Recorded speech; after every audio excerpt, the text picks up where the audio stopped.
दर्यापूर नगरपालिकेतील निवडणुकीत भारतीय राष्ट्रीय काँग्रेसच्या नगराध्यक्ष पदाच्या उमेदवार मंदाकिनी सुधाकर पाटील भारसाकडे यांना प्रचंड जनसमर्थन मिळत आहे।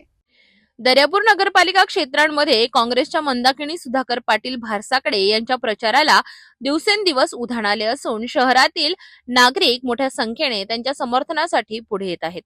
2016 मध्ये काँग्रेसचा पराभव झाला आणि नगराध्यक्ष पद भाजपाकडे गेले होते। मात्र यंदाच्या निवडणुकीत ही वेळ बदलाची आणि निर्धार दर्यापूरच्या मतदारांनी व्यक्त केला आहे। शहरातील विकासाच्या मुद्द्यावर जनतेने एकमताने आवाज उठवला असून दर्यापूरचा सर्वांगीण विकास फक्त काँग्रेसच करू शकते असा विश्वास नागरिक व्यक्त करीत आहेत। मंदाकिनी सुधाकर पाटील भारसाकडे शहराच्या घराघरात जाऊन आशीर्वाद मागत आहेत। प्रचाराच्या शेवटच्या दिवशी काँग्रेस कार्यकर्त्यांसह त्यांचा उत्साह विशेषतः दिसून आला आहे। आता लक्ष लागले आहे त्या अंतिम निकालाकडे। दर्यापूरच्या राजकारणात परिवर्तन घडणार का? नागरिकांना पाहिजे त्या दिशेने नगरपालिकेची वाटचाल होणार का? हे 2 डिसेंबरला होणाऱ्या मतदानावरूनच निश्चित होईल।